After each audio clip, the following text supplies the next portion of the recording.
পাশে eastern club ছিল, যেখানে বড়রা খেলতেন, আমরা ছোটরা দাঁড়িয়ে দাঁড়িয়ে তাদের ভলিবল খেলা দেখতাম। বড় হওয়ার পরে আমি অবশ্য ক্রিকেট খেলেছি, ব্যাডমিন্টন খেলেছি এই দুপকলা মাঠে। বিভূতিভূষণের লেখা আমার খুব ভালো লাগে, বিভূতিভূষণের বাংলা আমার খুব চমৎকার লাগে। তার যে প্রকৃতির বর্ণনা অসাধারণ। আমি কোনো প্লট নাই, আমি কোনো সরকারি প্লট নাই, আমার কিন্তু সারা বাংলাদেশে 1 ছটাক জমিও নাই। আমার কোনো সরকারি ড্রাইভার ছিল না, আমার ব্যক্তিগত ড্রাইভার ছিল, যে ড্রাইভার এখনো আমার সঙ্গে আছে, বাদল। সংবাদ সম্মেলন করে বললাম, শেখ হাসিনা আমি প্রস্তুত গ্রেফতার হওয়ার জন্য, আমি জানি আপনি আজকে আমাকে গ্রেফতার করবেন। তো করে আমি অপেক্ষা করতে থাকলাম। তো ওই দিন রাত 3টায় আমাকে গ্রেফতার করলো, রাত 4টায় গ্রেফতার করলো। মেহেদী হাসান ভালো লাগে, নুসরাত ফতেহ আলী খান ভালো লাগে, রাহাত ফতেহ আলী খান ভালো লাগে, আতিফ আসলাম ভালো লাগে। আমার সব কাজ যে কারেক্ট হয়েছে হয়তো তা না, নিশ্চয়ই ভুল হয়েছে, মানুষের তো ভুল হয়, কিন্তু দেশের চিন্তা ছাড়া এবং জনগণের উপকার ছাড়া আর কোনো চিন্তা করিনি 5 বছর যখন সরকারে ছিলাম। আসসালামু আলাইকুম, ঈদ মোবারক। সবাইকে স্বাগত জানাচ্ছি আমার দেশ জীবনের গল্পে। নতুন এই অনুষ্ঠানে আমরা আপনাদের জানাবো সফল এক ব্যক্তির গল্প।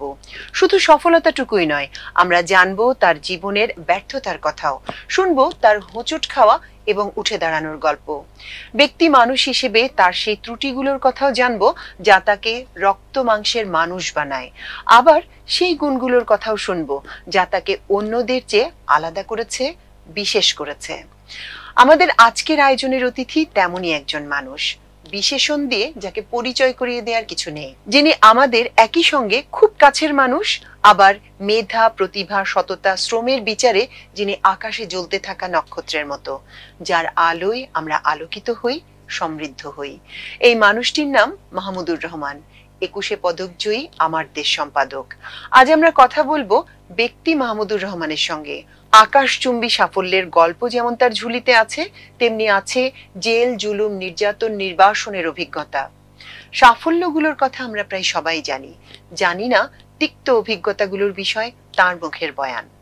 আজ আমরা সেই সবই শুনবো, জানবো তার ছেলেবেলার কথা আর বড়বেলায় নেয়া নানা সিদ্ধান্তের পেছনের ভাবনা। চলুন দর্শক, স্বাগত জানাই মাহমুদুর রহমানকে, আমাদের মাহমুদ ভাইকে। মাহমুদ ভাই, স্বাগত জানাচ্ছি আমাদের এই আয়োজনে। আপনার প্রতি অশেষ কৃতজ্ঞতা, এরকম ব্যস্ত সময় আমাদের জন্য আপনি সময় বের করেছেন। আমরা একদম শুরু থেকে শুরু করি, আপনার শৈশবের কথা জানতে চাই, শৈশব, বেড়ে ওঠা। তামান্না, আসসালামু আলাইকুম। দর্শক শ্রোতা, আপনাদেরকে ঈদের শুভেচ্ছা, আসসালামু আলাইকুম। শৈশবের কথা বলতে গেলে মানুষ তো উদাস হয়ে যায়, কারণ নস্টালজিক হয়ে যাওয়াই তো আমাদের এই বয়সে আমাদের শুধু পিছনেই ফিরে তাকাতে হয়। আমার জন্ম হয়েছিল পুরনো ঢাকায়, গ্যান্ডারিয়াতে। যদিও পৈতৃক সূত্রে আমার গ্রামের বাড়ি বলতে হয় কুমিল্লা, কিন্তু কুমিল্লার সাথে আমার যোগাযোগ খুব একটা হয়ে ওঠেনি। জন্মেছিলাম গ্যান্ডারিয়াতে, আমার নানার বাড়িতে। নানার বাড়ি বলাটা বোধহয় ঠিক হচ্ছে না পুরোপুরি, কারণ এটা ওনার নিজের বাড়ি ছিল না, ভাড়া বাড়ি ছিল। উনি একজন মধ্যবিত্ত মানুষ ছিলেন, একটা প্রাইভেট কোম্পানিতে চিফ অ্যাকাউন্টেন্টের চাকরি করতেন। তো সেখানেই আমার বেড়ে ওঠা। বাল্যকালে নানা নানির প্রচুর স্নেহ পেয়েছি। বাড়িতে আমি সবার ছোট ছিলাম, পরিবার ছোট ছিল, নানা বাড়িতে পরিবার। আমার এক মামা আর এক খালা ছিলেন। আমার মাও তখন ছাত্রী, পড়াশোনা করতেন, তখনও কলেজে পড়েন। যখন আমি জন্মেছি তখন স্কুলে পড়েন, ইনফ্যাক্ট ম্যাট্রিক পাস করেছেন আমার জন্মানোর পরে। তো আমার বেড়ে ওঠা আর আমার মা, খালা, মামার লেখাপড়া সব একসাথে। তো এখনো মনে পড়ে সেই গ্যান্ডারিয়ার কথা। গ্যান্ডারিয়াতে ধূপকলা মাঠের পাশে আমাদের বাসা ছিল, একটা দোতলা বাড়ির দোতলায় থাকতাম আমরা। সেই বাসার সামনে ধূপকলা মাঠ ছিল। সেই ধূপকলা মাঠ, এখন যারা ধূপকলা মাঠ দেখেন তারা চিন্তাও করতে পারবেন না যে কি আদিগন্ত মাঠ ছিল। আমাদের সেই শৈশবে মনে হতো এই মাঠে পার হয়তো যাবে না। আমরা মাঠের পূব দিকে থাকতাম, পশ্চিম দিকে বিরাট গাছ ছিল, সব বড় বড় গাছ, গা ছমছম করতো হাঁটতে গেলে। আর খেলার মাঠ ছিল, বিশাল খেলার মাঠ। কোনো স্থাপনা তখনও নির্মিত হয়নি। এখন তো সব টুকরো টুকরো করে এটাকে যে কি করা হয়েছে, মনে হয় একটা কংক্রিট জঙ্গল। পাশে ইস্টার্ন ক্লাব ছিল, যেখানে বড়রা খেলতেন, আমরা ছোটরা দাঁড়িয়ে দাঁড়িয়ে তাদের ভলিবল খেলা দেখতাম। বড় হওয়ার পরে আমি অবশ্য ক্রিকেট খেলেছি, ব্যাডমিন্টন খেলেছি এই দুপকলা মাঠে, ফুটবল খেলেছি। ফুটবল খুব ভালো খেলতে পারতাম না, ক্রিকেট মোটামুটি খেলতে পারতাম, ব্যাডমিন্টনও মোটামুটি খেলতাম, ভলিবল খেলা হয়নি কখনো। আমার লেখাপড়া জ্ঞানড্রিল স্কুলে ম্যাট্রিক পাস করেছি স্কুলে, ওখান থেকে এই স্কুল থেকেই। সেই স্কুলের কথা এখনো মনে পড়ে, আমার বন্ধু বান্ধবদের কথা, এবং সেই সব স্মৃতি আমার মনে হয় যে যেমন হয় আর কি, মধ্যবিত্ত পরিবারে যেমন থাকে সেরকমই আমার জীবন ছিল, সেরকমই আমার বেড়ে ওঠা 50-এর আর 60-এর দশকে, প্রধানত 60-এর দশকে। 50-এর দশকেরটা তো আমার মনে নাই, 60-এর দশকেরটা মনে আছে। নিহাতি ছোট ছিলেন ওই সময় 50-এর দশকে। আমরা আসলে এবার আমাদের যে ঈদ সংখ্যাটি প্রকাশিত হলো আমার দেশে, সেখানে আপনার একটা চমৎকার লেখা আছে, স্মৃতিচারণ আছে শৈশবের ঈদ নিয়ে। কিছু ঘটনা আছে একেবারে মন ছুঁয়ে যাওয়া। পড়েছি বটে, তারপরও আপনার মুখ থেকে একটু শুনতে চাই, সেই সেহেরি করা ঈদের দিন। হ্যাঁ, মানে আমি লেখাটা তো হঠাৎ করে লেখা, কারণ পাঠকরা জানেন যে আমি সিরিয়াস লেখালেখি করি, এইসব জীবন চরিত্র রচনা আমার ঠিক আসে না। কিছুটা চেষ্টা করেছিলাম আমার জেল থেকে জেলে বইতে। তো এবার ঈদ সংখ্যায় আমার সহকর্মীরা আবদাল আহমেদ, জাহিদ চৌধুরী, এরা খুব জোর করে ধরলো আলফাজ যেন আমি একটা লেখা দেই। তো আমার মনে হলো তাহলে আমার সেই শৈশবের একটা ঈদের গল্পই বলি। আমাদের সময় সেহরি খাওয়াটা ছিল, আসলে যে বয়সের কথা আমি লিখেছি ওই বয়সে সেহরি খেতে উঠতাম না। তখন আমার বয়স, যে গল্পটা লিখেছি 61 সালের কথা, আমার বয়স 8 বছর, তখন ক্লাস 3-তে পড়তাম। তো সেহরি খেতে তো মাঝে মাঝে উঠতাম পরোটা খাওয়ার লোভে। পরোটা খাওয়ার লোভ মানে হলো, আমার নানা বেশ খাদ্য রসিক ছিলেন, মানে ওনার অনেক টাকা পয়সা ছিল না, কিন্তু খেতে টেতে পছন্দ করতেন। তো উনি খুব ঘিয়ে ভাজা পরোটা খেতে পছন্দ করতেন, এবং ওনার সেহরির মেনু ছিল প্রতিদিন পরোটা খাওয়া। প্রতিদিন পরোটা খেতেন, তারপরে ভাত টাত খেতেন আর কি, অল্প ভাত খেতেন, পরোটাটাই খেতেন। তো আমার নানিকে উঠতে হতো প্রতি সকাল, সেই ভোরবেলা উঠে আগে তার স্বামীর জন্য পরোটা বানাতে হতো। তো সেই পরোটা খাওয়ার লোভে আমি মাঝে মাঝে সেহরিতে উঠতাম, উঠে গরম গরম পরোটা খেতাম। এবং পরোটা খাওয়ার লোভ আমার এখনো আছে, আমি খুব ঘিয়ে ভাজা পরোটা খেতে পছন্দ করি, এখনো খাই। এটা ওই বাল্যকালে এই অভ্যাস তৈরি হয়েছে। আর ঈদের দিনের যে গল্প আমি করেছিলাম সেটা হলো যে ঈদের দিনটা আমরা কিভাবে কাটাতাম সেই সময়। তো সকালবেলা নামাজ পড়তে যেতাম, নামাজ পড়া হতো ধূপকলা মাঠে, বিশাল মাঠ, সেই মাঠে নানার হাত ধরে যেতাম। তারপরে নামাজ পড়াতেন এক ইমাম সাহেব, মনে আছে, অসম্ভব সুন্দর গলা ছিল তার, খুব সুরেলা ছিলেন সেই ইমাম সাহেব। শুনেছিলাম তিনি নাকি নারিন্দার শাহ সাহেবের আত্মীয়, কিন্তু কি আত্মীয়, কি নাম, সেগুলো এখন আর মনে নাই। তো ঈদের দিনে আমরা তখন ঈদ করে তারপরে কোলাকুলি করতাম, কোলাকুলি করে ওখানে সালাম করতাম যারা বয়সে বড় তাদেরকে ঈদগাতেই।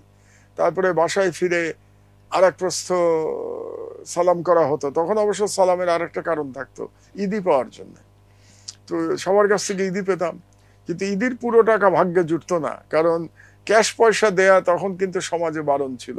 বলা হতো যে বাচ্চাদের নগদ টাকা পয়সা থাকলে বাচ্চারা নষ্ট হয়ে যায়, এরকম একটা মানে সংস্কার ছিল, কালচার এরকম ছিল, সংস্কৃতি। তো টাকা পয়সা মাই নিয়ে যেত বেশিরভাগ, কিছু হয়তো পেতাম ঈদের দিনের জন্য, হয়তো সেটাও খুবই সামান্য।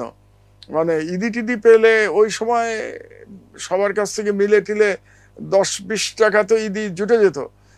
61 সালে 10-20 টাকা একেবারে অনেক টাকা, কিন্তু আমার ভাগে জুটতো 4 আনা, কি ম্যাক্সিমাম 8 আনা, ওটা শুধু দেওয়া হতো ঈদের দিন। তো বন্ধু বান্ধব নিয়ে বেরোতাম, দোকানে হয়তো বাচ্চারা যা খায়, মুড়ি বিস্কিট খেতে খুব ভালো লাগতো, মুড়ি বিস্কিট খেতাম। তারপরে বন্ধুদের বাড়িতে যেতাম, তাদের বাড়িতে খাওয়া দাওয়া হতো। তখন সমাজটা অন্যরকম ছিল, কারণ গ্যান্ডারিয়াটা একটা পাড়ার মতো ছিল, মহল্লা, যেখানে সবাই সবাইকে চিনত। তো আমাদেরকেও সবাই চিনত, খুব স্নেহ করতো সবাই, ওই দূরত্বটা ছিল না আর কি, এখনকার মতো না। যেমন এখন আমি যে বাড়িতে থাকি গুলশানে, আমি সব ফ্ল্যাটের মানুষকে চিনি না, এত বছর হয়ে গেছে চিনি না, আমি অনেককে চিনি না। তারপরে 6 বছর নির্বাসনে ছিলাম, ফিরে এসে দেখছি কাউকেই প্রায় চিনি না, অথচ তখন পাড়ায় সবাই সবাইকে চিনত। তো ঈদের দিনটা এইভাবে কেটে যেত। তো এবং তখনকার ঈদের আর একটা বৈশিষ্ট্য ছিল, খাওয়া দাওয়া খুব সামান্য থাকতো, অন্তত আমাদের বাড়িতে। যেহেতু আমাদের তেমন টাকা পয়সা ছিল না, মধ্যবিত্ত পরিবার, নানার একার রোজগার, সবাই পড়াশোনা করি আমরা। তো 3টা মেনু থাকতো আমার মনে আছে, পোলাও, কোরমা আর একটা খাসি মাংসের রেজালা অথবা গরু মাংসের ভোনা, খাসি অথবা গরু, এই তিন পদই থাকতো। আর মিষ্টির মধ্যে আমি জর্দা খেতে খুব পছন্দ করি, এখনো করি। তো জর্দা রাঁধতেন আমার নানি, আর তার সাথে সেমাই। আমার নানি ভালো রাঁধুনি ছিলেন, ভেরি গুড কুক। তো তার রান্না এখনো মিস করি। তো আমার মা আবার সেই তুলনায় অত ভালো রান্না করতে পারেন না। তো নানির রান্নাটাই মনে আছে শৈশবে, উনি রান্না করতেন, খুব কষ্ট করতেন তখনকার মহিলারা, উদয়াস্ত পরিশ্রম করতেন। নানির কথা মনে আছে, সারাদিন পরিশ্রম করতেন, খেতেন সবার শেষে সব থেকে কম, সবার খাওয়ার পরে যেটা বেঁচে থাকতো সেটা দিয়ে খেতে হতো। এবং তার জন্য খুব একটা যে প্রশংসা পেতেন ব্যাপারটা ওরকম ছিল না, সমাজ ওরকম ছিল না তখনও। আমার নানাও যথেষ্ট মেল শোভেনিস্ট ছিলেন, খুব যে প্রশংসা করেছেন মনে পড়ে না। তো 2-1টা ঘটনা মনে পড়ে, যেমন মাঝে মধ্যে কোনো ঈদে হয়তো পোলাওটা ভালো হতো না। ভালো হতো না মানে পোলাওটা হয় শক্ত হয়ে যেত, না হলে নরম হয়ে যেত। তো তখন নানা খুব রাগ করতেন। নানি যে এত পরিশ্রম করতো সেটা মনে না রেখে বরং পোলাও কেন ভালো হলো না এটা নিয়ে রাগারাগি বেশি করতেন। তো নানির একটা রিপ্লাই থাকতো সব সময়, এটা আমার খুব মনে পড়ে, হাসিও পায়। উনি বলতেন চালটা এবার ভালো ছিল না, মানে আর কি বলবেন, উনি বলতেন এবারে চালটা ভালো ছিল না। তবে চাল ভালো খারাপ আমি বুঝি না, আমি রাঁধতে জানি না। ওই নতুন চাল আর পুরনো চালের বোধহয় একটা ব্যাপার স্যাপার আছে। তো যখন এরকম হতো, তো নানি সবসময় নানাকে বলতেন যে তোমার চালই ঠিক করে কেনা হয় নাই, চালটা এবার বোধহয় নতুন চাল। তো এরকম আর কি জীবন ছিল তখনকার। বাজার করাতে সমস্যা ছিল, এজন্য রান্নাটা ভালো হয়, রান্নাটা ভালো হয়নি। আমি আপনার পড়াশোনার প্রসঙ্গে ঢুকতে চাই। আমার এই জায়গাটা খুব বিস্ময়কর লাগে। আপনি সায়েন্সে পড়াশোনা করেছেন, আপনি বুয়েট থেকে পাশ করেছেন, একজন ইঞ্জিনিয়ার। তারপরে আপনি ঢাকা ইউনিভার্সিটি থেকে এমবিএ করেছেন, এবং তারপরে আপনি ইতিহাসে পিএইচডি করেছেন। এবং এই সময়টা, আমি তো পরপর 3 লাইনে 3টা কথা বলে গেলাম, এই সময়টা আপনার জীবনের শুরু থেকে এই শেষ এখন 4-5 বছর আগ পর্যন্ত একটা পরিস্থিতি, 2 বছর আগ পর্যন্ত দীর্ঘ এই সময়। বৈচিত্র্য কেন, মানে দীর্ঘ সময় পড়াশোনার সাথে এবং বৈচিত্র্যপূর্ণ পড়াশোনা? হয়তো আমি খুব ভালো ছাত্র নই, এই জন্যে। আমি যদি ভালো ছাত্র হতাম তাহলে হয়তো যে কোনো একটা সাবজেক্টে আমি বিশাল ব্যুৎপত্তি অর্জন করতাম, খুব নাম হতো আমার। আমি হয়তো মিডিওকার ছাত্র, এই জন্যে কোনো জায়গাতে আমি খুব ভালো করতে পারিনি। সব জায়গায় পড়েছি, ইঞ্জিনিয়ারিং পড়েছি, পাশ করেছি, ইঞ্জিনিয়ার হয়েছি, মনে হয়েছে না, হলো না, মন ভরলো না, যেরকম হতে চেয়েছিলাম হওয়া হলো না। আবার গেছি কমার্স পড়তে, মানে আইবিএতে গেছি, এমবিএ করেছি। এমবিএ করার পরে অবশ্য দীর্ঘদিন না, মাঝখানে আরেকটি পড়াশোনা ছিল, মাঝখানে সিরামিক ইঞ্জিনিয়ারিং পড়েছি আমি জাপানে, ওটা আবার বিদেশে, ওটা একটা স্কলারশিপ ছিল। তো সিরামিক পড়ার কারণ অবশ্য অন্য, কারণ তখন আমি চাকরি করি সিরামিক কোম্পানিতে, কাজে ওই নলেজটার খুব প্রয়োজন ছিল আমার কাজের খাতিরে। তো এই জন্য একটা স্কলারশিপ পেয়ে গেলাম, কমনওয়েলথ স্কলারশিপ, ওটা পেয়ে জাপানে গেলাম সিরামিক পড়তে, 1 বছর পড়েছি ওখানে। তারপরে ফিরে এসে আবার এমবিএ পড়েছি, এমবিএ শেষ করেছি। তারপরে দীর্ঘদিন এই লেখাপড়ার মধ্যে ছিলাম। কিন্তু যখন আমি লেখক হলাম, লেখক এখনো হয়েছি কিনা জানি না, মানে লেখালেখি শুরু করলাম বলাটা বোধহয় বেটার। যখন আমি লেখালেখি শুরু করলাম, তারপরে আমি খুব ইতিহাস, ইন্টারন্যাশনাল রিলেশনস এবং হিস্ট্রি, এই 3টা বিষয়, আর পলিটিক্যাল সায়েন্স, এই 4টা নিয়ে আমি বেশ কিছু পড়াশোনা করেছি, মানে অন্য পণ্ডিতদের বই পড়েছি। তো পড়তে পড়তে এবার যখন বিদেশে নির্বাসনে পাঠিয়ে দিল শেখ হাসিনা, আমাকে নির্বাসনে যেতে বাধ্য করলো, তখন আমার একটা সুযোগ আসলো আবার এই বয়সে গিয়ে ইতিহাস এবং সভ্যতা পড়ার, হিস্ট্রি অ্যান্ড সিভিলাইজেশন। আমি ভাবলাম যে এই যে গত প্রায় 15 বছর 16 বছরের যে লেখালেখির জীবন, এই জীবনটা বোধহয় আরেকটু পূর্ণ করা যায় যদি আমি এই সাবজেক্টটায় পড়ি। এটার আরেকটা একটু ব্যাকগ্রাউন্ড আছে। আমি যখন জেলে ছিলাম, দ্বিতীয়বার জেলে, তখন আমি একটা বই লিখেছিলাম, the political history of Muslim Bengal, ইতিহাসের বই। তো ইতিহাসের বই লিখলাম। তো লেখার পরে ওখানে প্রচুর ইতিহাসের বই আমার রেফারেন্স হিসেবে লেগেছিল। তো এখানে আমি একটু আমার স্ত্রীর প্রতি কৃতজ্ঞতা জানাই। সে আমাকে সব ম্যাটেরিয়াল গুলো সাপ্লাই করতো। সপ্তাহে একদিন আমার মা বা স্ত্রী দেখা করতে পারতেন আমার সঙ্গে জেলখানায়। তো তখন আমি প্রত্যেক সপ্তাহের আমার তালিকা লিখে দিতাম যে এই রেফারেন্স লাগবে, তো সেই রেফারেন্স গুলো সাপ্লাই করতো আমাকে। তো এটা করতে করতে একসময় আমার বইটা লেখা হয়ে গেল, the political history of Muslim Bengal. তো এই বইটার প্রকাশনা উৎসব হয়েছিল মালয়েশিয়াতে, ইসলামিক ইউনিভার্সিটিতে। তো প্রকাশনা উৎসবে যিনি ভিসি ইউনিভার্সিটি উনি উপস্থিত ছিলেন। তো এই বইটা পড়ে ওনার খুব ভালো লেগেছিল বইটা পড়ে। তো উনি তখন আমাকে বললেন, মিস্টার রহমান, আপনি তো ইঞ্জিনিয়ার এন্ড এমবিএ, তো আপনি তো ইতিহাসের বই লিখেছেন এবং বইটা আমাদের কাছে এতটাই ভালো লেগেছে যে এই বইয়ের জন্য আপনাকে একটা ডক্টরেট আমরা দিতে পারতাম, কিন্তু যেহেতু বইটা প্রকাশিত হয়ে গেছে কাজে এখন আপনাকে ডক্টরেট আমরা দিতে পারছি না। তো আপনি আবার একটা আমাদের সাথে একটা ডক্টরেট কোর্স করেন না কেন? তো প্রথমে ভেবেছিলাম এই বুড়ো বয়সে, ওই যে একটা কথা আছে না, শিং ভেঙে বাছুরের দলে, তো এই বয়সে শিং ভেঙে বাছুরের দলে যাব, আমার ছেলে মেয়ের বয়সীরা ছাত্রছাত্রী। তারপরে ভাবলাম মন্দ কি, সময়টা কেটে যাবে, নির্বাসনের সময় কাটাটা তো একটা প্রবলেম। তো ভাবলাম পড়াশোনা করলে হয়তো সময়টা কাটবে। তো চ্যালেঞ্জটা নিয়ে নিলাম, নিয়ে ভর্তি হয়ে গেলাম। ক্লাসও করেছি এই বাচ্চাদের সাথে সাথে, আমার ছেলে মেয়েদের সাথে সাথে ক্লাস করেছি। হ্যাঁ, ক্লাস করেছি, 2-3টে ক্লাস করতে হয়েছিল। তার মধ্যে ইংরেজি ক্লাসটা খুব মজার ছিল। আমাকে বললো যে তোমাকে ইংরেজি ক্লাস করতে হবে, কারণ ওই যে ইংরেজি কি একটা পরীক্ষা দিতে হয় বিদেশে পড়াশোনা করবার জন্য, IELTS। তো ওটা আমি দেইনি, দেওয়ার প্রয়োজন হয়নি, কখনো দেইনি। তো আমি বললাম, হ্যাঁ ওটা আমার দেয়া নাই, কিন্তু আমার তো ইংরেজিতে লেখা বই আছে এবং এই বইটা তো ছাপা হয়েছে লন্ডন থেকে। তো লন্ডন যদি আমার বই ছাপতে পেরে থাকে তার মানে কিছু ইংরেজি তো আমি জানি। বললো, না আমাদের এখানে সিস্টেম ইংরেজি, তুমি যেহেতু এটা করোনি তোমার একটা ইংরেজি কোর্স করতে হবে। তো গেলাম, আমি আবার এগুলো কিছু গায়ে মাখি না, আমি সব মানিয়ে নিতে পারি। গেলাম ইংরেজি কোর্স করতে, কিন্তু মজার ব্যাপারটা ওখানে 3-4 দিন ক্লাস করবার পরে টিচার খুব বিব্রত বোধ করতে লাগলো এবং আমাকে বললো, মিস্টার রহমান তোমাকে আর ক্লাসে আসতে হবে না, তো তুমি আর ক্লাস করো না, কোর্স শেষ হলে একটা ভাইভে দিয়ে দিও, তাহলেই তোমার কোর্স কমপ্লিট হবে। তো আমাকে আর ক্লাস করতে হয়নি। তো তখন একেবারে আমার ছেলে মেয়েদের বয়সীদের সাথে আমি ক্লাস করেছি। আই ডিডন্ট মাইন্ড, ওদের সাথে বেশ বন্ধুত্ব, গল্প করেছি, একসাথে চা খেয়েছি ক্যান্টিনে। তো যাই হোক, তারপরে পিএইচডিটা হয়ে গেল। আমি চিন্তায় ছিলাম যে এই বয়সে পারবো কিনা এত ধৈর্য, এত বই পড়া, এত রিসার্চ করা, এগুলো লেখা। কিন্তু পড়াশোনাটা আমার কাছে কি জানেন, এটা হচ্ছে আমার কাছে মনে হয় যে এটা নেভার এন্ডিং প্রসেস। যতদিন চোখ দুটো ঠিক থাকে, মানে চোখ লাগবে, তো চোখ না থাকলে তো পড়তে পারবো না। আমার অবশ্য ক্যাটারাক্ট অপারেশন হয়েছে টার্কিতে, তো বুড়ো বয়সের একটা ধাপ অতিক্রম করেছি যে চোখের ছানিরও অপারেশন হয়ে গেছে। তো যতদিন চোখটা থাকে, যতদিন মাথা ঠিক থাকে, আমি মনে করি পড়াশোনার কোনো শেষ নাই, পড়ে যেতে ভালোই লাগে। তো এই যে বৈচিত্র্য আপনি যেটা বললেন যে সায়েন্স, দেন কমার্স, দেন আর্টস, হিউম্যানিটিজ, 3 জায়গাতেই আমি আনন্দ পেয়েছি, সবচেয়ে মজার ব্যাপার।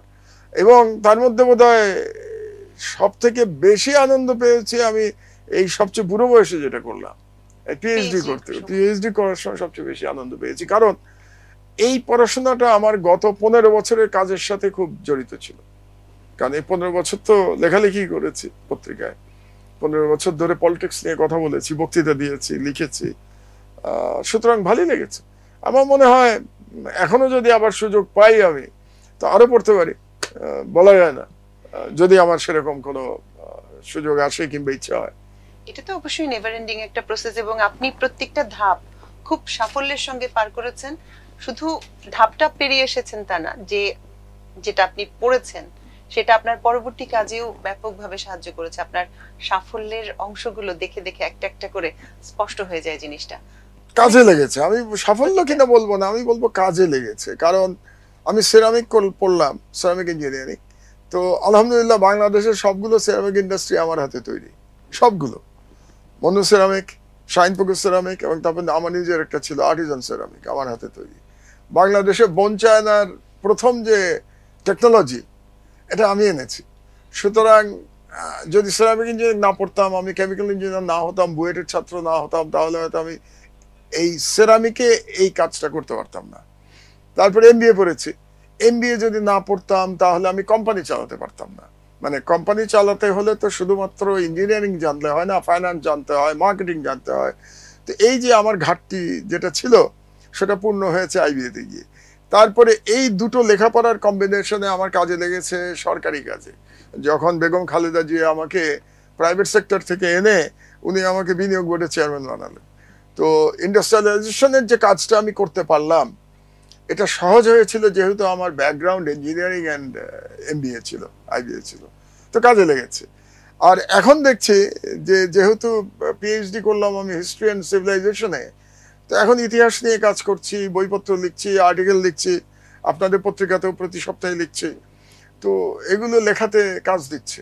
কাজে আমি সফলতা ব্যর্থতা বলতে পারবো না, কিন্তু বলবো যে আমার কোনো পড়াশোনাই অকাজে হয় নাই, সবগুলোই কাজে লেগেছে। একটা মজার কথা বলে শেষ করি এই আলোচনা। ইন্টারমিডিয়েট পড়ার পরে আমার আবার ছোটবেলা থেকে সাহিত্য পড়ার খুব নেশা ছিল। মানে স্কুল জীবনেই বোধহয় মোটামুটি বাংলা সাহিত্যের যারা দিকপাল তাদের সব বই আমার পড়া হয়ে গেছিল। এবং এদের মধ্যে গদ্যের আমার লেখার মধ্যেও বা আমার চিন্তা চেতনায় ছাপ ফেলেছে বিভূতিভূষণের লেখা। আমার খুব ভালো লাগে বিভূতিভূষণের বাংলা, আমার খুব চমৎকার লাগে। তার যে প্রকৃতির বর্ণনা অসাধারণ। তো আবার কবিতা পড়েছি, নজরুলের কবিতা পড়েছি, রবীন্দ্রনাথের কবিতা পড়েছি, জীবনানন্দ দাশের কবিতা পড়েছি, সুকান্তের কবিতা পড়েছি, শামসুর রহমানের কবিতা পড়েছি, আল মাহমুদের কবিতা পড়েছি। এগুলো অনেক কবিতা আমার মুখস্থ ছিল একসময়। তো এগুলো করতে করতে একসময় আমার মনে হলো আমি বাংলা পড়বো। তো ইন্টারমিডিয়েট পাস করার পরে যখন রেজাল্ট বেরোনোর পরে আমি মার কাছে গেলাম। কাকতালীয় ভাবে বা ঘটনাচক্রে আমার মা কিন্তু বাংলার প্রফেসর, উনি সারা জীবন মাস্টারি করেছেন বাংলাতে। তো মাকে বললাম যে আমি বাংলা পড়বো। তো মা ভীষণ রেগে গেলেন, রেগে গিয়ে ঝাড়ু নিয়ে আসার অবস্থা, বললেন যে বুয়েটে ভর্তি হও, আমি একা বাংলাতে সারা জীবন মাস্টারি করে আমাদের এই অর্থনৈতিক অবস্থা, কাজে ইঞ্জিনিয়ার হও। তো আর আমার বাংলা পড়া হলো না। কাজে এমনও হতে পারতো আমি বাংলায় মাস্টার্স হতে পারতাম এখন হয়তো, তাহলে জীবন অন্যরকম হতো। এবার কর্মজীবনে আসি, যদিও ছিটে ফোটা কিছু কিছু চলে এসেছে। আপনার কর্মজীবন শুরু এটা আমার দেশের আগ পর্যন্ত, এটাকে যদি খুব সংক্ষেপে বলতেন আমাদের। আমার দেশের আগ পর্যন্ত প্রাইভেট সেক্টর এবং সরকার দুই জায়গাতে, প্রধানত বাংলাদেশের বড় বড় কোম্পানিতে আমি কাজ করেছি। এবং প্রাইভেট এবং কোম্পানিগুলোর মধ্যে ন্যাশনাল অ্যান্ড মাল্টি ন্যাশনাল, বিদেশি কোম্পানি দুটোতে কাজ করেছি আমি। তার মধ্যে ব্রিটিশ অক্সিজেন এবং ডানকান ব্রাদার্স। দেশি কোম্পানি যতগুলোতে কাজ করেছি সব জায়গাতেই আলহামদুলিল্লাহ উঁচু পদেই ছিলাম, চিফ এক্সিকিউটিভ ছিলাম। তো জীবন বেশ স্বাচ্ছন্দ্যময় ছিল। সেখান থেকে সরকারে আসলাম 2001 সালে, এবং 2001 সালে সরকারে এসে 5 বছর ছিলাম সরকারে, বিনিয়োগ বোর্ডের চেয়ারম্যান, এবং তারপরে বছর দেড়েকের জন্য 2 দায়িত্ব, বিনিয়োগ বোর্ডের চেয়ারম্যান এবং জ্বালানি উপদেষ্টা। তো খারাপ করিনি বোধহয়, এবং সৎ থাকতে চেষ্টা করেছি, শতভাগ 100% সৎ থাকতে চেষ্টা করেছি। একটা ছোট এক্সাম্পল দিই, আমি নিজের কথা বলতে একটু বিব্রত বোধ করি। সাধারণত আমি এই দিক দিয়ে ইন্ট্রোভার্ট, আমি বলি না নিজের কথা, ব্যক্তিগত জীবন আমি আড়ালে রাখতে চাই, it's not for public display. তবু বলি, যেমন সরকারি 5 বছরে কাজ করেছি, আমি কোনো প্লট নেই নাই, আমি কোনো সরকারি প্লট নাই আমার, কিন্তু সারা বাংলাদেশে 1 ছটাক জমিও নাই আমার। শুধুমাত্র একটা ফ্ল্যাট আছে, যেটা যখন বেসরকারি কাজ করি 1999 সালে সেই ফ্ল্যাটটা নিয়েছিলাম গুলশানে, ওইটাই আমার একমাত্র ঠিকানা, ওইটাতেই থাকি, কোনো প্লট নেই নাই। আমার মা প্রফেসর ছিলেন, তার নামেও আমি নিতে পারতাম ইচ্ছে করলে, তিনিও কোনো প্লট নেন নাই। তারপরে সরকারি 5 বছরে আমি সরকারি গাড়ি ব্যবহার করি নাই, আমার কোনো সরকারি ড্রাইভার ছিল না, আমার ব্যক্তিগত ড্রাইভার ছিল। যে ড্রাইভার এখনো আমার সঙ্গে আছে, বাদল, সেই আমার ড্রাইভার ছিল সরকারি জায়গায়। কাজে সরকারের ড্রাইভারের বেতনও দিতে হয় নাই। এই আর কি, মানে যতটা পেরেছি আমার পক্ষে সম্ভব সৎ থাকার চেষ্টা করেছি, দেশের স্বার্থ দেখার চেষ্টা করেছি। আমার সব কাজ যে কারেক্ট হয়েছে হয়তো তা না, নিশ্চয়ই ভুল হয়েছে, মানুষের তো ভুল হয়ই, কিন্তু দেশের চিন্তা ছাড়া এবং জনগণের উপকার ছাড়া আর কোনো চিন্তা করিনি 5 বছর যখন সরকারে ছিলাম। আমার সাধ্যমতো আমি রাষ্ট্রের স্বার্থ দেখবার চেষ্টা করেছি, এবং নো রিগ্রেট কাজ করেছি। তারপরে আমি 1/11 পরে আমি কলামিস্ট হিসেবে আবির্ভূত হয়েছি। যখন 1/11 হলো তখন দেখলাম যে এটার যে মেইন চরিত্র 1/11, এটা যে একটা ভারতীয় একটা ষড়যন্ত্রের ফসল 1/11, এটা বাংলাদেশের মানুষ বুঝতে পারছে না। তারা ইনিশিয়ালি বেশ খুশিই হলো, কারণ এত বিএনপি সরকারের বিরুদ্ধে এত প্রপাগান্ডা চালানো হয়েছে 5 বছর ধরে আমাদের তথাকথিত সোশ্যাল মিডিয়ায়, যে জনগণের মধ্যে এক ধরনের বিতৃষ্ণা তৈরি করে দেওয়া হয়েছিল বিএনপি সরকারের উপরে। এই জন্য 1/11 মিলিটারি কু যখন হলো তখন জনগণ প্রথম দিকে বেশ আনন্দিত। আমি দেখলাম তারা ধরতে পারছে না ভিতরের বিষয়টা, এবং কেউ লিখছেও না, কেউ বলছেও না। তো আমি ঠিক করলাম আমি লিখবো।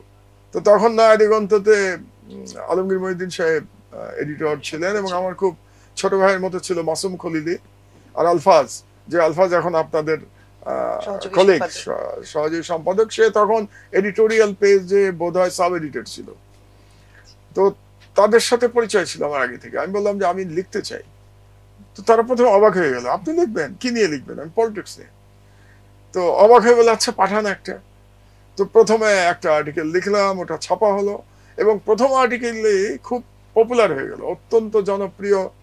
ফোন আসতে থাকলো নাকি আমাকে, পরে যেটা বলেছে নয়া দিগন্ততে, সবাই খুব খুশি যে এই নতুন কলামিস্ট মাহমুদুর রহমান কোথা থেকে আসলো। তখন মাহমুদুর রহমানকে কেউ চেনে না, বাংলাদেশ এমন কেউ চেনে না। কর্পোরেট সেক্টরে চিনতো আমাকে, ব্যবসায়ী ফিল্ডে, কিন্তু বাইরের লোকজন খুব একটা চিনতো না। এর আগে আপনার তো লেখালেখির সঙ্গে সেভাবে সম্পর্ক ছিল না? কলেজ জীবনে ছিল, কলেজের পত্রিকায় লেখালেখি, সেগুলো তো সবাই লেখে।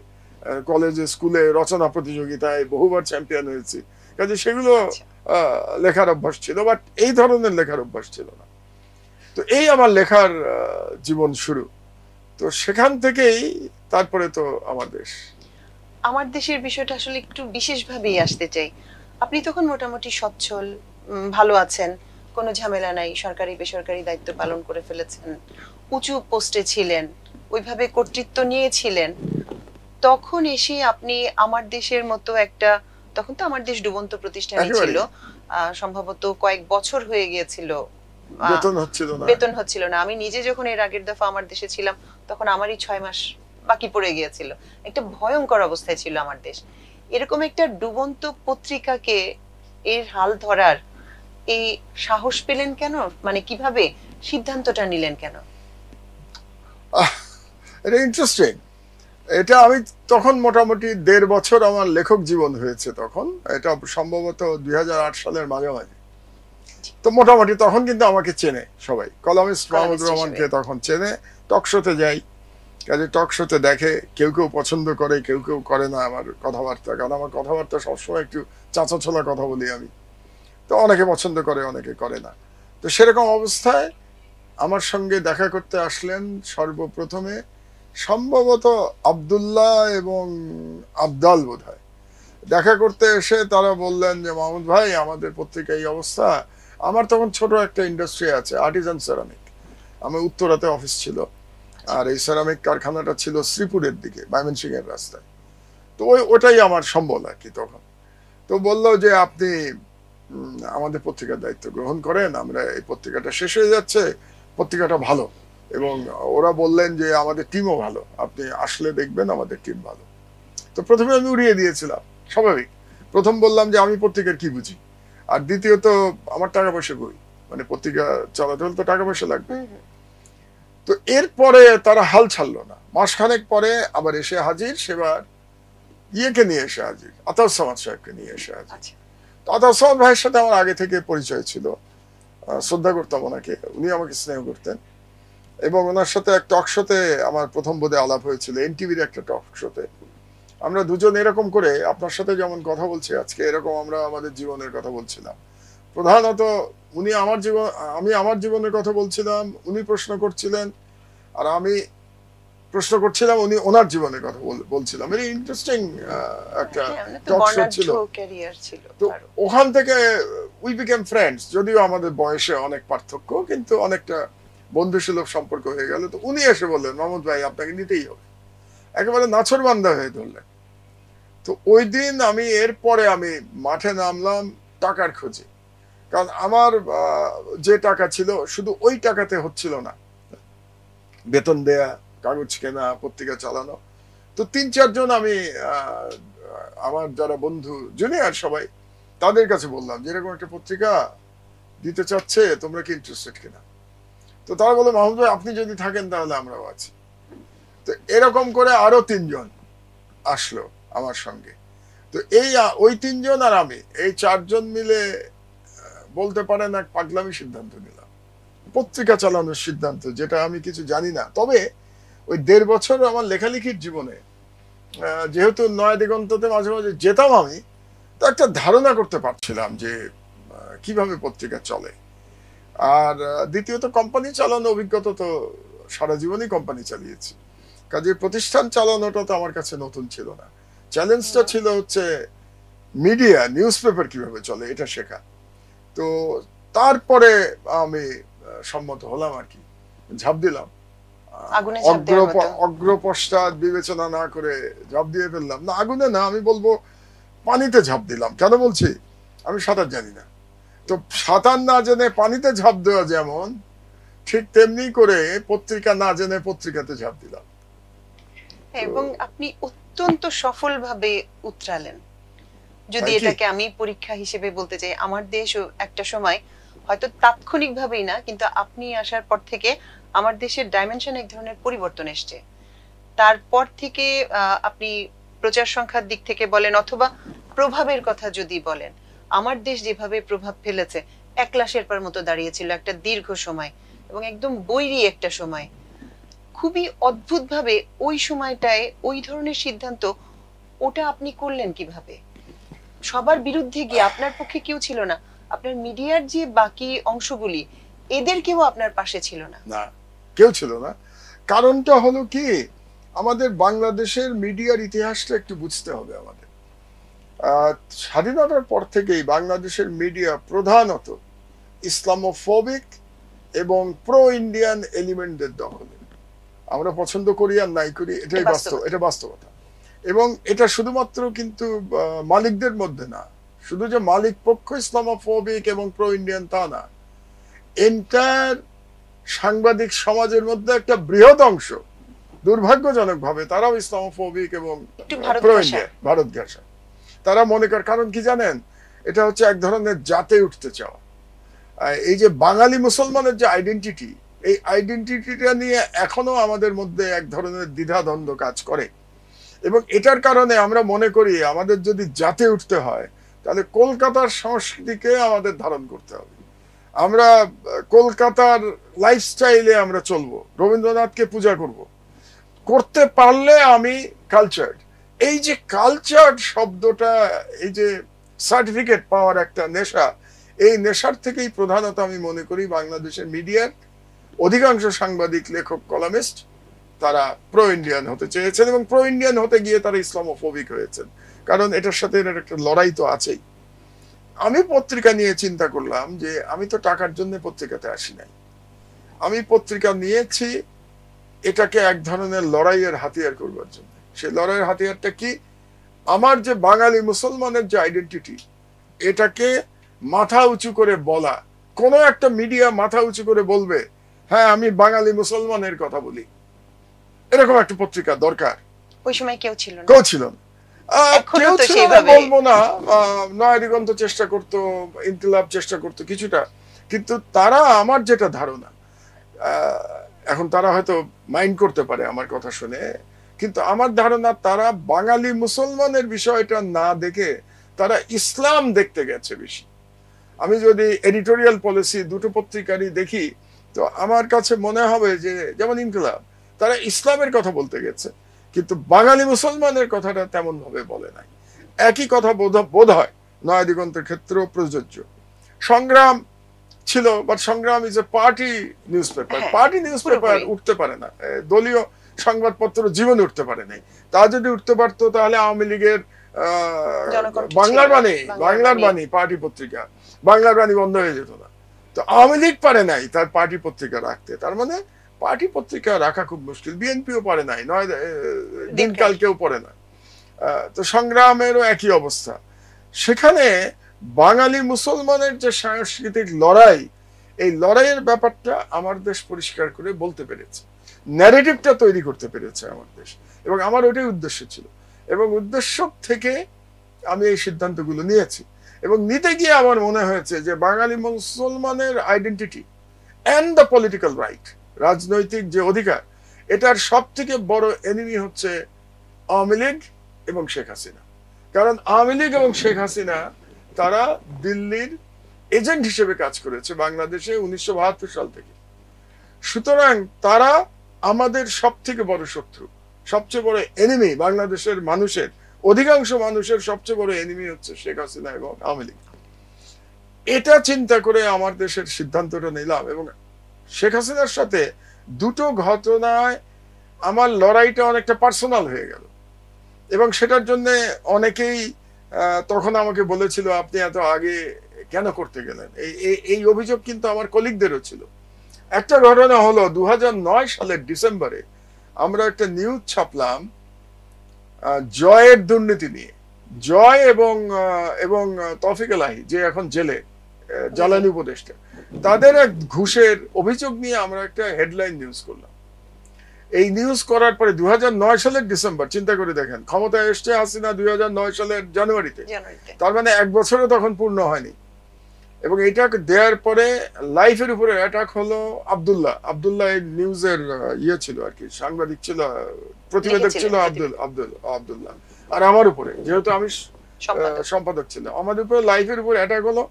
আব্দুল্লাহর উপরে অ্যাটাক হলো ইয়েতে, ওই রাস্তাটা হচ্ছে এয়ারপোর্ট রোডে। আর আমার উপরে অ্যাটাক হলো এখান থেকে খুব কাছে, 7 রাস্তার মোড়ে, এই যে তেজগাঁ, হাতুড়ি দিয়ে আমার গাড়ি ভেঙে দেওয়া হলো, এবং আমাকে মেরেই ফেলতো হয়তোবা, অথবা কি করতো আমি জানি না, কিন্তু আমার ড্রাইভার খুব জোরে গাড়ি চালিয়ে ওই ভাঙা গাড়ি নিয়েই কোনো রকমে এগিয়ে যেতে পেরেছিল বলে আমি সেই যাত্রা বেঁচে যাই। আব্দুল্লাহরও তাই, আব্দুল্লাহরও গাড়ি ভেঙে ফেলে। আব্দুল্লাহ দৌড়ে গাড়ি থেকে নেমে চলন্ত বাসে উঠে গেছিল। তো চলন্ত বাসে উঠে গিয়ে আব্দুল্লাহ সারভাইভ, আই সারভাইভ। তো এটা গেল একটা ঘটনা। আর এরপরে তার 3-4 মাস পরে আমি একটা মন্তব্য প্রতিবেদন লিখলাম। আপনি তো জানেন আমি প্রত্যেক বুধবারে মন্তব্য প্রতিবেদন লিখি, এটা আমার ট্র্যাডিশন নয়া দিগন্ত থেকে। আমি একটা মন্তব্য প্রতিবেদন লিখলাম যে সততায় পারবেন না প্রধানমন্ত্রী, এটা হেডলাইন। তো সততায় পারবেন না প্রধানমন্ত্রী হেডলাইন দিয়ে হাসিনার আমলে আমি লিখছি, এবং সেই লেখাতে আমি প্রমাণ করেছি, তথ্য প্রমাণ দিয়ে, যে আমি যেটা বললাম যে আমার সরকারি জীবনে 5 বছরে আমি এটা করেছি। আমি কোনো প্লট নেই নাই, কোনো গাড়ি নেই নাই, আমি ড্রাইভার নেই নাই, অনেক ক্ষেত্রে আমি জ্বালানি তেল নেই নাই, নিজের পয়সায় তেল ভরেছি, বাইরে যখন গেছি নিজের টাকায় হোটেলে থেকেছি।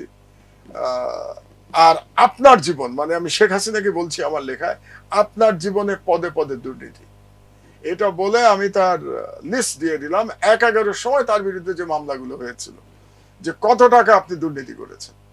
এই আর্টিকেল লেখার পরে তো বুঝতেই পারেন মৌচাকে ঢিল পড়ার অবস্থা, মানে পুরো সরকার আমার বিরুদ্ধে লেগে গেল।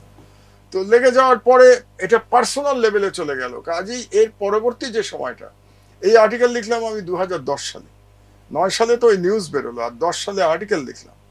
2010 থেকে আমি দেশ থেকে বেরোনো পর্যন্ত, মানে 2018 পর্যন্ত শেখ হাসিনার সাথে লড়াইটা ব্যক্তিগত পর্যায়ে চলে গেছিল আমার। যদিও শেখ হাসিনার তুলনায় আমি কিছুই না। শেখ হাসিনা বাংলাদেশের প্রধানমন্ত্রী, দীর্ঘ সময় প্রধানমন্ত্রী, লিগাল হোক আর ইলিগাল হোক, বহু বছর প্রধানমন্ত্রী, 20 বছরের উপরে প্রধানমন্ত্রী। শেখ হাসিনা শেখ মুজিবের কন্যা, শেখ হাসিনা এত বড় দলের সভানেত্রী, আর আমি সেই তুলনায় অতি সাধারণ একজন মানুষ, এক মধ্যবিত্ত পরিবারে জন্ম নেয়া এক অতি সাধারণ মানুষ, যার কোনো ধনবান নাম করা পিতা নাই, কিংবা কোনো দল নাই। আমি কোনো দলে তো আজ পর্যন্ত জয়েন করি নাই। আমি একজন, ওই যে আপনি বললেন না একাকী শেরপা, তো আমি তো একাকী লড়াই করেছি সারা জীবন। আপনার পিছনে দল ছিল না, মানে জনবলের যে শক্তি থাকে সেটা ছিল না, কারণ দল না থাকলে তো এককভাবে ওই শক্তিটা নাই, এবং ধনবল যেটা সেই জিনিসটাও ছিল না। তাহলে আপনি 2009-এ একবার, 2010-এ একবার, এবং আপনি বুঝতে পারছিলেন যে পরিস্থিতিটা পুরোপুরি আপনার বিরুদ্ধে চলে গেছে। ওই জায়গায় দাঁড়িয়ে ওই স্ট্যান্ডেই আপনি থেকে গেলেন তারপরে, এবং শেখ হাসিনা আপনাকে কতটা ব্যক্তিগতভাবে নিয়েছেন? উনি ওনার ছেলেকে দিয়েও আপনার বিরুদ্ধে মামলা করিয়েছেন, যে মামলায় হাস্যকর মামলা, এবং যে মামলায় 7 বছর সাজা হয়েছিল। জি, তখন আমি বিদেশে। তার মানে তার যে প্রতিহিংসা আমার প্রতি বা জিজ্ঞাসা, সেটা আমি নির্বাসনে যাওয়ার পরেও শেষ হয় নাই। কারণ ওই মামলার সাজা দিয়েছে, আমি নির্বাসনে থাকতে 7 বছর সাজা দিয়েছিল ওই মামলায়, যে তার ছেলেকে আমি নাকি আমেরিকায় কিডন্যাপ করতে চেয়েছিলাম। তো আমার এত ক্ষমতা তো আমি জানতাম না যে এখানে বসে আমি আমেরিকায় কিডন্যাপ করতে পারি। এরপরও আপনি আপনার যে নীতি, যে আদর্শ, ওই অবস্থানেই থেকে গেলেন এবং লড়াইটা চালিয়ে গেলেন। ওই সময় 2010-এ ওই নিবন্ধটি ছাপা হওয়ার পর আপনার কি মনে হয়নি আপনার সামনে আরো দুর্যোগ ঘনিয়ে আসছে? আমি জানতাম। আমি প্রতিদিন, আরে আমি তো, আপনি তো ছিলেন না আমার কোম্পানিতে, তো মানে আমার দেশে ছিলেন না তখন। তো আমার কলিগেরা দেখেছে আমার একটা ব্যাগ গোছানো থাকতো অফিসে, এবং ওই অফিসে এখন যেমন আমার সম্পাদকের অফিস দেখছেন, তখনও একটা সম্পাদকের অফিস ছিল, পাশে আমার ব্যাগ গোছানো থাকতো। আমি প্রতিদিন অপেক্ষা করতাম যে আজকেই আমাকে গ্রেফতার করবে। কাজে গ্রেফতার করার জন্য প্রস্তুতি নিয়েছিলাম আমি যতদিন বাংলাদেশে ছিলাম, প্রতিটা দিন। তার মধ্যে 5 বছর প্রায় জেলে ছিলাম। বাকি সময়টা আমি সবসময় প্রস্তুত থাকতাম, এবং বাড়ি থেকে বিদায় নিয়ে আসতাম আমি, যে হয়তো সন্ধ্যায় বাড়িতে আর ফেরা হবে না। আমার মনে আছে যে যেদিন আমি প্রথম গ্রেফতার হলাম 1 জুন, তো সেদিন আমি সকালবেলা খবর পেলাম যে আমাকে গ্রেফতারের সকল আয়োজন সম্পন্ন হয়েছে 2010-এ। তো আমি, আমার স্ত্রীও তখন অফিস করতেন আমার সাথে উত্তরাতে। তো আমি নেমে তার রুমে গেলাম, গিয়ে বললাম যে আজকে আমি গ্রেফতার হতে যাচ্ছি, সম্ভবত তোমার সাথে দেখা হচ্ছে না, কতদিন দেখা হবে না জানি না, আর মাকে বলে দিও বাসায় গিয়ে যে মার সাথেও বহুদিন আর দেখা হবে না। তো বলে আমি, তখন বোধহয় সকাল 12টা বাজে, তো 12টার দিকে আমি আসলাম আমার দেশ অফিসে। এসে আমি সংবাদ সম্মেলন করলাম। সংবাদ সম্মেলন করে বললাম, শেখ হাসিনা আমি প্রস্তুত গ্রেফতার হওয়ার জন্য, আমি জানি আপনি আজকে আমাকে গ্রেফতার করবেন। তো করে আমি অপেক্ষা করতে থাকলাম। তো ওই দিন রাত 3টায় আমাকে গ্রেফতার করলো, রাত 4টায় গ্রেফতার করলো, এবং এমন ভাবে গ্রেফতার করলো যেন আমি বিশাল কোন মাফিয়া। পত্রিকা অফিসে সেদিন আর না হলেও 500 পুলিশ র্যাব ছিল, মোর দ্যান 500। ঢাকার সবগুলো কমিশনার, ডেপুটি কমিশনার সেদিন এসেছিল আমাকে গ্রেফতার করার জন্য। অথচ বিষয়টা তো এমন না যে আপনি পালিয়ে যাবেন। আমি তো বসে আছি। আপনি তো বসেই ছিলেন এবং অফিসে। সবচেয়ে ভালো ছিল, আমি পরে বলেছিলাম যে আমাকে যখন গ্রেফতার করলো এক কমিশনারকে, আমি বললাম, আচ্ছা তোমরা এত কষ্ট করলে কেন? আমাকে ডাকলেই তো আমি চলে যেতাম। ফোন করে বলতে যে মহাজন সাহেব আপনি আসেন, আপনাকে আমরা অ্যারেস্ট করবো, তো আমি চলে যেতাম। এই নাটকের তো কোনো প্রয়োজন ছিল না। বিভৎস। আমি এর আগে অলিউল্লাহ নোমান, আমাদের বিশেষ প্রতিনিধি, তার সাথে একদিন কথা বলছিলাম। তো উনি আমাকে বললেন, বিচারকের ওই নিউজগুলি ছাপা হওয়ার পর 2012-তে, তখন আপনারা দুইজনই বেশ কিছুদিন অফিসেই ছিলেন। ওই সময়টা আপনার অ্যারেস্ট হওয়া পর্যন্ত আমি 4 মাস ছিলাম অফিসে। আমি বলি, নোমান খুব বেশি দিন ছিল না, আমি ছিলাম অফিসে। আমাদের এটা বিচারকের না, এটা হলো স্কাইপ কেলেঙ্কারি ছাপা হওয়া হলো সম্ভবত, ডেটটা এখন ভুলে গেছি, 2012 সালের 9 কি 10 ডিসেম্বর, আর মামলা হলো 12ই ডিসেম্বর আমার বিরুদ্ধে। তো ওই মানে ওই ডিসেম্বরের ওই 12 তারিখ থেকে এপ্রিলের 11 তারিখে আমাকে অ্যারেস্ট করলো অফিস থেকে। এই পুরো 4 মাস আমি অফিসেই ছিলাম। আমি এই অংশটা নিয়েও একটু জানতে চাইবো, কিন্তু তার আগে যেটা, মানে নোমান ভাই আমাকে এভাবে বলেছিলেন, মাহমুদ ভাই অফিসেই ছিলেন এবং মাহমুদ ভাই ব্যবস্থা করে কয়েক ঘন্টার নোটিসে আমাকে লন্ডনে পাঠিয়ে দেন, এবং আমি যখন পৌঁছাই তারপর মাহমুদ ভাইকে ফোন করে জানানোর পর উনি আমাকে বললেন যে তোমাকে আমি নিরাপদে ওখানে পৌঁছে দিয়েছি, এবার আর আমার কোনো চিন্তা নেই। আপনি এটা বললেন কেন? আপনি নিজে তখন অফিসে বন্দী, এবং আপনি জানেন আপনি বের হলে বাইরের পরিবেশ আপনার জন্য নিরাপদ না, হামলা হতে পারে, অ্যারেস্ট তো হতেই পারে, গুম হতে পারে, যে কোনো কিছু সম্ভব ছিল। আপনি একটা সেফ প্যাসেজ আপনার সহকর্মীর জন্য তৈরি করে দিলেন, মানে ওটা সম্ভব ছিল। আপনি নিজের জন্য তখন কেন সেফ প্যাসেজ তৈরি করার চেষ্টা করেননি? প্রথম কথা হলো, জাহাজের ক্যাপ্টেনের কাজ কি জানেন? যখন কোনো জাহাজ ডুবে যায়, জাহাজের ক্যাপ্টেনের দায়িত্ব হচ্ছে ওই জাহাজের সাথে পানিতে ডুবে যাওয়া। এটাই জাহাজদের ক্যাপ্টেনদের এটাই নিয়ম। মানে ক্যাপ্টেন সবাইকে নিরাপদে পৌঁছানোর চেষ্টা করবে শেষ সময় পর্যন্ত, এবং তারপরে জাহাজ যখন ডুবে যাবে ক্যাপ্টেনও ডুবে যাবে, এটাই নিয়ম। তো আমি এটা মানি যে যিনি ক্যাপ্টেন থাকবেন তার দায়িত্ব হচ্ছে তার সহকর্মী যারা থাকবেন প্রত্যেকের নিরাপত্তা নিশ্চিত করার পরে যদি সম্ভব হয় তিনি নিরাপদে যাবেন, আর না হলে নিয়তি যা হয় সেটাই হবে। তো নোমানের ক্ষেত্রে আমি এটাই চিন্তা করেছিলাম, যেহেতু ওই যে নিউজটার জন্য নোমানের বিরুদ্ধে মামলা হতে পারতো, মামলা হয়নি নোমানের বিরুদ্ধে, ওরা বুঝতে পারেনি। আমি ধারণা করেছিলাম যে আমাকে যদি অ্যারেস্ট করে তাহলে আমাকে যে টর্চার করবে তার চেয়ে 10 গুণ বেশি টর্চার নোমানকে করবে। কারণ হচ্ছে যে নোমান বয়সে আমার থেকে অনেক ছোট, এক, আর দুই, যত যাই হোক আমাকে মাহমুদুর রহমান সরকারে ছিল সম্পাদক, তাকে অ্যারেস্ট করার হয়তো একটা লিমিট রাখবে, আমার ধারণা ছিল, হয়তো লিমিট রাখতো না, কিন্তু আমি ধারণা করেছি লিমিট রাখবে। কিন্তু নোমানের ক্ষেত্রে তো এই বিবেচনা করবে না, এটা গেল এক। 2 নম্বর, আমি চিন্তা করলাম যে নোমানের যদি কিছু হয় তার পরিবারের কাছে আমি দায়ী থাকবো, কারণ তার পরিবার সারা জীবন বলবে যে মাহমুদুর রহমানের গোয়ার্তুমির জন্য আমাদের পরিবারের এই ব্যক্তির এই ক্ষতি হয়েছে, যেই ক্ষতি হোক না কেন। সুতরাং সারা জীবন আমি আনসারেবল থাকবো টু দ্যাট ফ্যামিলি। তো আমার মনে হলো যে কাজেই ওই ফ্যামিলির কাছে আমাকে যদি আনসারেবল না থাকতে হয় তাহলে নোমানকে পাঠিয়ে দেওয়াটা আমার জন্য, তার নিরাপত্তার ব্যবস্থা করা আমার জন্য বেশি জরুরি। তো আমার এখনো মনে আছে যে নোমানকে ডেকে আমি বললাম তোমার কোনো দেশের ভিসা আছে কিনা। আমি বুঝতে পারছিলাম যে 1-2 দিনের মধ্যেই আমাদেরকে অ্যারেস্ট করতে আসবে, তো ভিসা আছে কিনা। নোমান বললো হ্যাঁ ইউকের আছে, লাকিলি। ইউকের আছে, তাহলে তুমি বাড়িতে যাও, শুধু তোমার স্ত্রীকে বলবা যে তুমি বাইরে যাচ্ছ, কবে ফিরবে জানো না, সুটকেসে কাপড় নিয়ে আসো, অফিসে কাউকে বলবে না তুমি। এবং অফিসে আমি কাউকে বলি নাই, শুধুমাত্র তখন যিনি অ্যাকাউন্টস হেড ছিলেন তাকে ডেকে বললাম যে ঢাকা লন্ডন ঢাকা একটা টিকিট করো, যে ফ্লাইট পাওয়া যায় এখন এই মুহূর্তে, কাউকে বলবো না, টিকিটটা করে নিয়ে আসো। তো সে নোমানের টিকিটটা করে নিয়ে আসলো, নোমান সুটকেস নিয়ে আসলো, এটা দিয়ে নোমানকে বললাম যে তুমি এয়ারপোর্টে যাও, প্লেনে উঠে আমাকে ফোন করবে, তুমি প্লেনে ওঠার আগে ফোন করবে না। আর এদিকে আমি লন্ডনে তখন অ্যামনেস্টি ইন্টারন্যাশনালের যে চিফ, বাংলাদেশের চিফ ছিলেন আব্বাস ফয়েজ, তার সাথে আমার খুব বন্ধুত্ব ছিল। তো আব্বাস ফয়েজকে আমি বললাম যে দেখো আব্বাস, আমি এরকম আমার কলিগকে পাঠাচ্ছি, তার অ্যাসাইলামের দায়িত্ব তোমাকে ব্যবস্থা করতে হবে, তার অ্যাসাইলাম না হলে তার লাইফ অ্যাট রিস্ক। আর আমার কিছু পরিচিত ব্যারিস্টার ছিল, বাংলাদেশি ব্যারিস্টার, তাদেরকে বললাম তোমাদের দায়িত্ব হচ্ছে এয়ারপোর্টে গিয়ে নোমানকে রিসিভ করা এবং তাকে তার আপাতত থাকার ব্যবস্থা করে দেয়।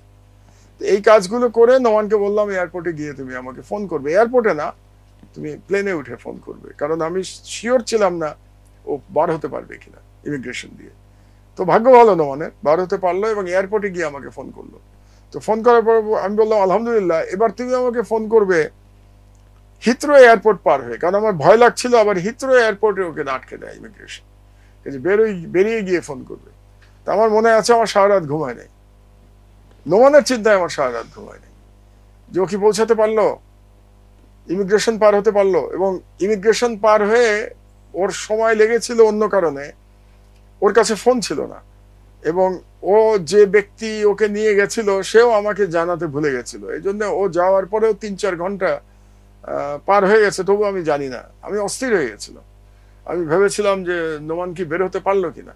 তো তারপরে নোমান যখন প্রায় 4-5 ঘন্টা পরে আমাকে ফোন করলো যে আমি বেরিয়েছি এবং আমি নিরাপদে এখন লন্ডন শহরে, তো প্রথমে ওকে বকা দিলাম যে এত দেরি করলে কেন, আর তারপরে আমি ওই কথাটা বলেছিলাম যে আমি এবার নিশ্চিন্ত, এবার আমার আর কোনো ভয় নাই, কারণ আমার ওই দায় নাই, নোমানের প্রতি আমার যে দায়িত্ব ছিল সেটা আমি পালন করেছি। তো আমি মনে করি আমি অফিসেই ছিলাম, অফিসেই বসে থাকলাম এবং তারপরে অ্যারেস্ট হওয়া পর্যন্ত আমি অফিসেই ছিলাম।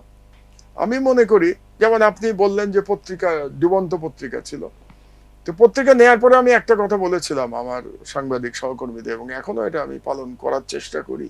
আমি বলেছিলাম যে যতদিন আমার অধীনে পত্রিকা চলবে আপনাদের 1 তারিখে বেতন হবে, যেদিন আমি 1 তারিখে বেতন দিতে পারবো না তার আগে আমি পত্রিকা বন্ধ করে দেবো।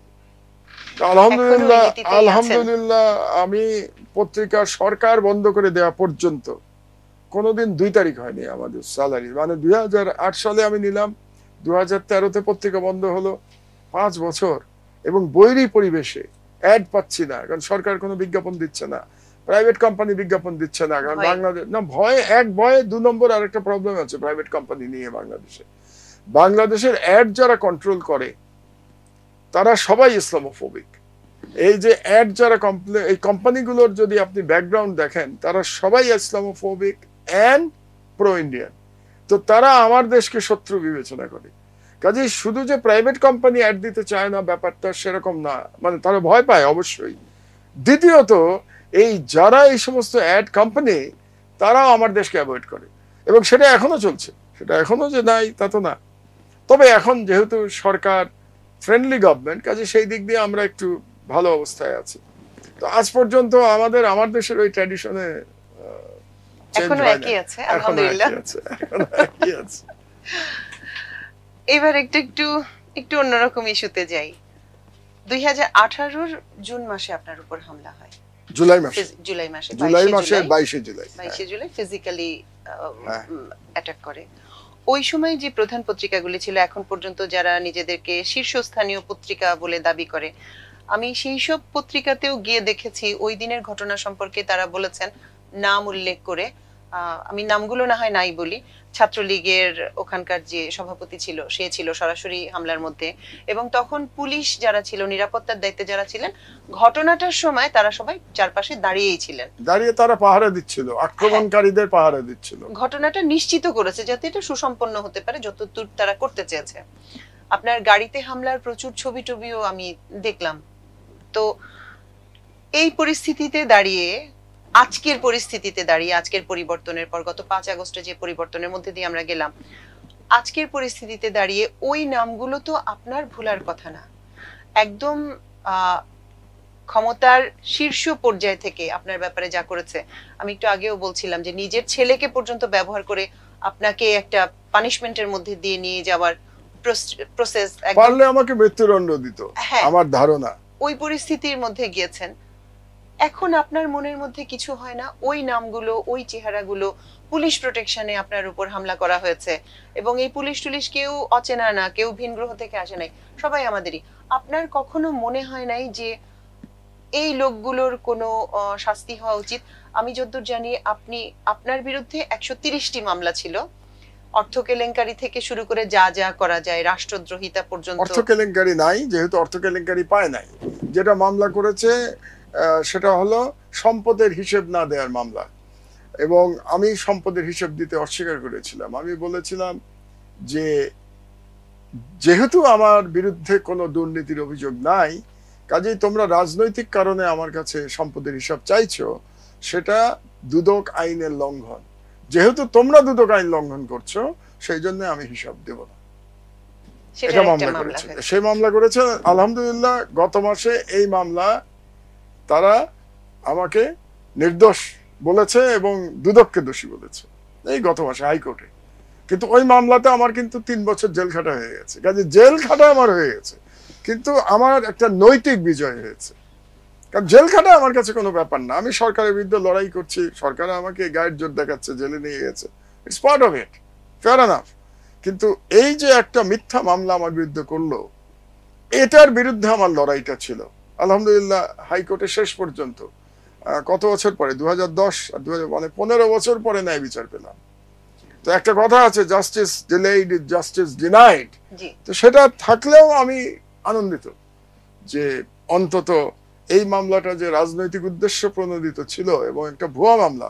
এটা কতটা ভুয়া মামলা আপনাদেরকে বলি, সেটা হলো যে আমার যে আইও ছিল, সে যখন সাক্ষী দিতে আসলো মামলা চলাকালীন, আমি তখন জেলে, মামলা চলাকালীন যখন সাক্ষী দিতে আসলো, তখন তাকে গুম করা হয়েছিল।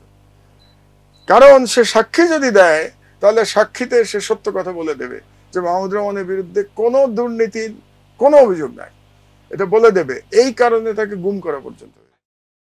তো আলহামদুলিল্লাহ, আমরা এটাতে শেষ করতে পেরেছি আর কি, মানে মামলাটা নির্দোষ প্রমাণিত হয়েছে। আমি আমার প্রশ্নে আবার ফেরত যাই।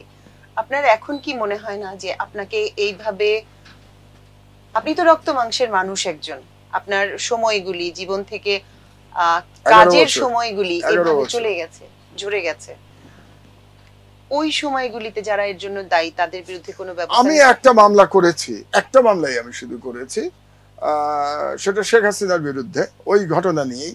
কারণ এই যে ঘটনাটা ঘটানো হয়েছিল এটা শেখ হাসিনার সরাসরি নির্দেশে, এবং এই নেক্সাসটা এরকম ছিল, শেখ হাসিনা নির্দেশ দিয়েছিল হানিফকে, হানিফ ছিল তখন চিফ হুইপ বোধ হয় কিছু একটা, আর ইয়ের এমপি, কুষ্টিয়ার এমপি, এবং ইনুকে, মানে জাসদের ইনু, হাসানুল হক যিনি ইনু। এখন জেলে, এবং হোম মিনিস্টারকে। তো হোম মিনিস্টার কিভাবে জানলাম আমি? কারণ যখন আমার উপরে আক্রমণ চলছে তখন বিএনপির যিনি সেক্রেটারি জেনারেল আমাদের মির্জা ফখরুল আলমগীর সাহেব, তিনি ফোন করেছিলেন তদানীন্তন হোম মিনিস্টার আসাদুজ্জামান কামালকে, যে আপনারা কি মাহমুদুর রহমানকে মেরে ফেলছে, প্রকাশ্য দিবালোকে কোর্ট চত্বরে তাকে হত্যা করা হচ্ছে, আপনারা কিছু করছেন না? তিনি বলেছিলেন আমার এটা কিছু করার নাই, উপরের নির্দেশ। ওনার তো উপরে হোম একজনই। প্রাইম মিনিস্টার, তো কাজেই হোম মিনিস্টারের কথা এটা প্রমাণিত যে শেখ হাসিনার নির্দেশে এটা করা হয়েছিল, কারণ হোম মিনিস্টার নিজে বলেছে যে আমার এখানে কিছু করার নাই। তো এই জন্য আমি একটা মামলা করে রেখেছি, সে এখন এটা সরকারের দায়িত্ব, এটা নিয়ে আমার আর কোনো উৎসাহ নাই। এটা আমি করেছি এই কারণে যে আইনের শাসন প্রতিষ্ঠার জন্য আমি ভিকটিম, কাজে আমার একটা মামলা করা উচিত, আমি মামলা করেছি। এখন এটা সরকারের দায়িত্ব, তারা এই মামলা কি করবে, দোষীদের ধরবে, তাদের সাজা দেবে, তাদের দায়িত্ব। আমার দিক থেকে আমার ভিতরে কোনো, কি বলবো, মানে প্রতিহিংসা নাই, কিন্তু শেখ হাসিনার প্রতি আমার ভীষণ রকম প্রচন্ড রাগ আছে। প্রচন্ড রাগ আমার জন্য না, প্রচন্ড রাগ এই জন্যে যে সে বাংলাদেশকে ধ্বংস করেছে, বাংলাদেশের প্রত্যেকটা ইনস্টিটিউশন ধ্বংস করে দিয়েছে, এবং এতগুলো মানুষকে গুম খুন করেছে, এতগুলো মানুষকে বিচার বহির্ভূতভাবে হত্যা করেছে, তার মধ্যে কোনো রিমোর্স নাই, কোন রকম দুঃখ বোধ এখন পর্যন্ত তার কোনো বক্তব্যে খুঁজে পায় নাই। She is a Demon, I am sorry for my language, she is a Demon, একটা দানব মহিলা। কাজে তার প্রতি আমার প্রচন্ড ক্রোধ আছে। আমি চাই যে অভিশাপ নাকি দিতে নাই, আল্লাহ মানা করেছেন অনেক জায়গায়, তারপরে বলি যে আল্লাহর কঠোরতম বিচার যেন এই মহিলার প্রতি উনি করেন। তার মানে হচ্ছে আপনি ব্যক্তিগতভাবে, আমি আপনার সাথে গত 4-5 মাস থেকে কাজ করছি, পেশাগত কারণেই নানা সময় আপনার অফিসের ভেতরে অফিসের বাইরের নানা মিটিং বা নির্দেশনা নেয়ার জন্য আপনার কাছে গিয়েছি। আমি আপনার মুখ থেকে কোনোদিন একটা শব্দও কোনোভাবে শুনিনি গত 11-12 বছর আপনি যে সাফারিংস এর মধ্যে দিয়ে গিয়েছেন, বা এখন তো একেবারেই ভিন্ন সময়, একটা নতুন সময়, এই সময় দাঁড়িয়েও ওই সময়ের কোনো কিছু, নিজের কষ্ট যন্ত্রণা বেদনা যা ভোগ করেছেন, যারা ভোগ করিয়েছে, আপনি তো রাষ্ট্রীয় একটা দেশের চিন্তা করে আপনি এখন একজনকে দায়ী করছেন, একজন তো কাজটা করেনি, তাদের সম্মিলিত একটা জিনিস ছিল আপনার বিরুদ্ধে, কিন্তু আপনার মধ্যে ওই জিনিস নিয়ে ক্ষোভ তৈরি হয় না, রাগ হয় না, মনে হয় না যে এতটা সময় আমাকে এভাবে সময়গুলো নষ্ট, কষ্ট দেয়া, মানুষের সামনে আপনার ভাবমূর্তি একেবারে নষ্ট করে অন্য কিছু দাঁড় করানোর যে তীব্র চেষ্টা চালানো হয়েছে এতগুলো বছর, এগুলো নিয়ে আপনার ভেতরে কিছু হয় না? না, হয় না। এই জন্যে এক নম্বর হচ্ছে যে আমার যে লড়াই, যে দীর্ঘ লড়াই, এই লড়াইতে আমি পরিবার থেকে আমি সমর্থন পেয়েছি, এটা একটা বড় শক্তি, কারণ এই সমর্থন না পেলে লড়াইটা করা কঠিন হতো। তো এটা একটা বড় শক্তি। 2 নম্বর হলো যে অসংখ্য মানুষের ভালোবাসা পেয়েছি। আমি যখন রাস্তায় বেরোই তখন দেখি অনেক লোক আমাকে অপছন্দ করে, এটা কোনো সন্দেহ নাই। আমার এরকম কোনো, খুব স্পষ্ট যে খুব আমার এরকম কোনো ভুল ধারণা নাই যে বাংলাদেশের অধিকাংশ লোক আমাকে পছন্দ করে না, বাংলাদেশের অনেক লোক আমাকে পছন্দ করে, আমি সেটা বলছি, অনেক লোক আমাকে অপছন্দ করে। এবং 2 নম্বর হলো এটা। তো 3 নম্বর হলো আল্লাহ তাআলা আমাকে সবসময় তিনি আমাকে বাঁচিয়েছেন। আমি কুষ্টিয়াতে মারা যেতে পারতাম, আমি মারা যাই নাই। আমার উপরে যখন রাতের অন্ধকারে আক্রমণ হলো, জেলখানা না, থানার মধ্যে, ক্যান্টনমেন্ট থানায় বাতি নিভিয়ে দিয়ে, আমি মারা যেতে পারতাম ওই রাতে, অজ্ঞান হয়ে গেছি, মারা যাই নাই, আল্লাহ বাঁচিয়েছেন। আমি বিদেশে গেছি, আল্লাহ আমার আশ্রয়ের ব্যবস্থা করে দিয়েছেন। তো সব জায়গায় যে আল্লাহ যেহেতু আমার প্রতি অনুকম্পা করছেন, তো পৃথিবী তো গিভ অ্যান্ড টেক, একতরফা তো কিছু পাওয়া যায় না। তো আমি যা পেয়েছি, যা অর্জন করেছি, এই সাফারিংসটা না হলে তো আমি এই অর্জনটা করতে পারতাম না। তাহলে আমি শুধু অর্জন নেব, সাফারিংস নেব না, এটা হতে পারে না। এটা হলো আমার মেইন কারণ, যে জন্য আই এম নট বিটার। ওই যে আপনার প্রশ্নের অর্থ হচ্ছে যে আমি বিটার কিনা, আমি একেবারেই বিটার নই, আই এম নট বিটার। কিন্তু আমার দেশের জন্য আমি সর্বশক্তি দিয়ে লড়াই করব। আমার দেশ, আমার ইসলাম, আমার ধর্মের জন্য আমি সর্বশক্তি দিয়ে লড়াই করব, আমার শেষ রক্তবিন্দু দিয়ে আমি লড়াই করব, সেটা ভিন্ন আলোচনা। কিন্তু আমি বিটার নই কারো প্রতি। এই লড়াইটা আমার সামগ্রিক একটা জাতির লড়াই এবং বাংলাদেশের লড়াই। তো সেটাতে আমি একটা ক্ষুদ্র ভূমিকা পালনের চেষ্টা করে যাচ্ছি এবং এটা অব্যাহত থাকবে। খুব সংক্ষেপে, নিজের সবচেয়ে বড় শক্তি কোনটাকে মনে করেন? আপনি ব্যক্তি হিসেবে আপনার কোনো বৈশিষ্ট্য, কোনো গুণ কোনটাকে মনে করেন? দোষ গুণ দুটোই বলবো, কারণ শুধু গুণ দোষ না বলা ঠিক না। আমার দোষ হচ্ছে আমি প্রচন্ড বদরাগী লোক, এটা আমার দোষ। মাঝে মাঝে ক্রোধ সম্বরণ করা উচিত, আমি এটা পারি না, এটা হচ্ছে আমার সবচেয়ে বড় দোষ। আর গুণের মধ্যে যদি বলেন, আমি মনে করি আমার সব থেকে বড় গুণ, আমার সম্পদের প্রতি কোনো লোভ নাই। জীবনে কখনো সম্পদ আমাকে মোহগ্রস্ত করে নাই। আমি মনে করি এটাই আমার সবচেয়ে বড় জোরের জায়গাটা।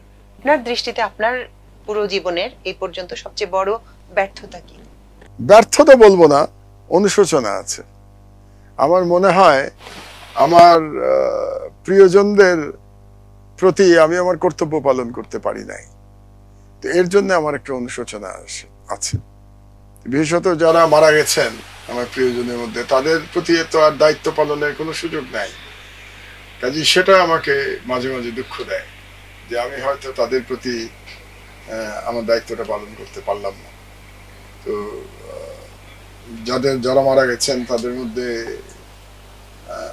অনেক স্নেহ করতেন যারা, বিশেষ করে নানা নানি বা আমার আব্বা, তাদের প্রতি মনে হয় আমি আমার দায়িত্ব পালন করি নাই। তো এটা আমাকে দুঃখ দেয়। আপনি তো সম্ভবত সুযোগও পান নাই, মানে আপনার সুযোগ একেবারে পাই নাই বলা মুশকিল হবে, কারণ আমি তো মোটামুটি ভালো চাকরি তো অনেকদিন ধরে করি। তো সেইভাবে হয়তো আমি খুব বেশি ক্যারিয়ার সচেতন হয়ে গেছিলাম, এই জন্য আর এদিকে নজর দেওয়া হয়নি। কারণ আমার বাবা মারা গেছেন 92-তে, তার আগে নানা মারা গেছেন অনেক আগে 79-এ, নানি মারা গেছেন 88-এ। তো সেই হিসেবে আরেকটু বোধহয় নজর দেওয়া উচিত ছিল এদের প্রতি আমার, তো সেটা আমাকে দুঃখ দেয়। এক ধরনের রিগ্রেট, ওই যে বলছিলেন অনুশোচনা, তাই ব্যর্থতা বলবো না, অনুশোচনা। কারণ ব্যর্থতা সেই হিসেবে তো মানুষ সাধারণত ব্যর্থতা বলে ক্যারিয়ার নিয়ে, তো ক্যারিয়ার নিয়ে আমার কোনো ব্যর্থতা নেই। কারণ আমি ছোটবেলা থেকে ইঞ্জিনিয়ার হতে চেয়েছি, কেন হতে চেয়েছি জানি না। ক্লাস 3-তে পড়া অবস্থায় আমাকে জিজ্ঞেস করলে বলতাম আমি ইঞ্জিনিয়ার হবো, তো ইঞ্জিনিয়ার হয়েছি, বুয়েট থেকে ইঞ্জিনিয়ার হয়েছি। তারপরে চাকরি করতে করতে মনে হয়েছে এবার MBA হওয়া দরকার, তো আবার IBA তে ভর্তি হয়ে গেছে, MBA হয়ে গেছি। তারপরে কিছুদিন একটা মাঝে মাঝে মনে হতো, আচ্ছা একটা ডক্টরেট হলো না, আমার বন্ধু বান্ধবরা তো সব ডক্টরেট ছিল, তো আমি তো চেষ্টা করলে হয়তো বা পারতাম। তো এই হয়তো বা পারতাম চিন্তা করতে করতে বুড়ো বয়সে ডক্টরেট হয়ে গেল। কাজে ক্যারিয়ার নিয়ে যে ব্যর্থতার যে চিন্তা, সেটা তো আমার নাই, এবং সেদিক দিয়ে আমি সফলই বলা যায়। প্রাইভেট সেক্টরেও বড় চাকরি করতাম, সরকারেও দায়িত্বশীল পদে ছিলাম, খুব গুরুত্বপূর্ণ মন্ত্রী না হলেও নিজের দায়িত্বটা পালন করেছি। মিডিয়াতে এসে অনেক লড়াই করেছি, অনেক শত্রু বানিয়েছি, কিন্তু শেষ পর্যন্ত আমার দেশ তো আজকের অবস্থানে পৌঁছে গেছে, তাই না? আমার দেশের জন্য আমরা তো সবাই মানুষের কাছে ভালোবাসা পাই, আপনারাও নিশ্চয়ই পান। অবশ্যই বোঝা যায়, বেরোলেই বোঝা যায়, বেরোলেই বোঝা যায় মানুষের কি অপরিসীম ভালোবাসা আমার দেশের প্রতি। এর থেকে বড় প্রাপ্তি আর একজন সাংবাদিকের জীবনে কি হতে পারে? এই জিনিসটা আপনাকে অভিভূত করে না? মানে যে পরিমাণ লোক আপনাকে পছন্দ করেন, আমরা তো প্রত্যেকটা কন্টেন্টের নিচে প্রথমেই আপনার নামটা আসে। যত কমেন্ট, যদি আমাদের 1000 কমেন্ট আসে, তাহলে 800 কমেন্ট হবে অবশ্যই যে মাহমুদুর রহমান স্যারকে শ্রদ্ধা, সালাম বা আপনার জন্য শুভকামনা। যারা অফিসে আসেন, ব্যক্তিগতভাবে আসেন, তাদের মধ্যে আমরা যে উচ্ছ্বাসটা দেখি, মানে অস্বাভাবিক আসলে। আমার এটা অভিভূত হন না? আমি কৃতজ্ঞ হই, অভিভূত না বলে আমি বলি আমি কৃতজ্ঞ হই। কৃতজ্ঞতা জানানোর ভাষা আমার নাই। তবে একটা কথা বলে রাখি, জনপ্রিয়তা আমার কাছে খুব বেশি মূল্য বহন করে না। মানে আমি যেটা বলছি, তাদের ভালোবাসা আমার কাছে অবশ্যই মূল্য বহন করে, কিন্তু জনপ্রিয়তার জন্য আমার এমন কোনো আকাঙ্ক্ষা নাই। এবং জনপ্রিয়তা দ্বারা আমি কি বলবো, আমি বিচলিত হই না, কিংবা জনপ্রিয়তা না থাকলেও আমি বিচলিত হই না। যেমন ধরুন, যখন 2013 সালে আমি একা লড়াই করলাম ইয়ের বিরুদ্ধে, শাহবাগের গণজাগরণের বিরুদ্ধে, তখন তো আমি জনপ্রিয়তা চিন্তা করি নাই, কারণ তখন তো সবই শাহবাগের দিকে ছুটছিল, আমি তো উল্টো দিকে ছুটলাম। ওটা তখন যুদ্ধ ছিল আসলে। তার মানে জনপ্রিয়তাটা আমার মাথায় কখনো থাকে না যে জনপ্রিয়তা হতে হবে, এটা আমার কাছে গুরুত্বপূর্ণ না। তবে মানুষের ভালোবাসায় তো অবশ্যই অভিভূত হই, আপ্লুত হই, কৃতজ্ঞ হই। আপনাকে যদি 1977 সালে নিয়ে গিয়ে এখন আবার দাঁড় করিয়ে দেয়া হয়, আপনি কিভাবে জীবন শুরু করবেন? আমার মনে হয় যেভাবে করেছিলাম ওভাবেই, কারণ হচ্ছে যা গেছে তাই। যা গেছে তাই। কারণ প্রত্যেকটা ক্যারিয়ার আমি উপভোগ করেছি, এমন না যে কোনো ক্যারিয়ার আমি উপভোগ করি নাই জীবনে। তো যেহেতু উপভোগ করেছি এবং আল্লাহ আমাকে এত বিচিত্র অভিজ্ঞতার মধ্যে দিয়ে নিয়ে এসছেন, কাজে আমার মনে হয় আমি যেখানে ছিলাম ওখান থেকে আবার শুরু করতে চাই। তার মানে যা করে এসেছেন এই পর্যন্ত, অনেক কিছু দেখে এসেছেন, এই প্রসেসগুলিতে আপনার কোনো রিগ্রেট নাই? না, এটা নিয়ে অনুশোচনা নেই? প্রসেসগুলো আমাকে বরং এনরিচ করেছে। এই প্রসেসগুলোর মাধ্যমে আমি এনরিচড হয়েছি, শক্ত হয়েছেন, শক্ত হয়েছি, কষ্ট সহিষ্ণু হয়েছি, কাজে আমি এনরিচড হয়েছি। সাফল্য আমি মনে করি যে জীবনের সর্ব অবস্থায় আমি সম্পদের মোহ থেকে নিজেকে বাইরে রাখতে পেরেছি। কোনো সময় সম্পদের মোহতে আমি পড়ি নাই। এই লড়াইতে আমি জয়লাভ করেছি এক। আর দ্বিতীয় সাফল্য যদি বলেন, তাহলে বুড়ো বয়সে একটা পিএইচডি করতে পারলাম। এটা তো খুব রেয়ার। মানে পিএইচডি তো কোনো ব্যাপার না, পিএইচডি তো হাজার হাজার মানুষ পিএইচডি করছে, কিন্তু 68 বছর বয়সে পিএইচডি করা রেয়ার। তো আল্লাহ আমাকে সেই সাফল্যটা দিয়েছে।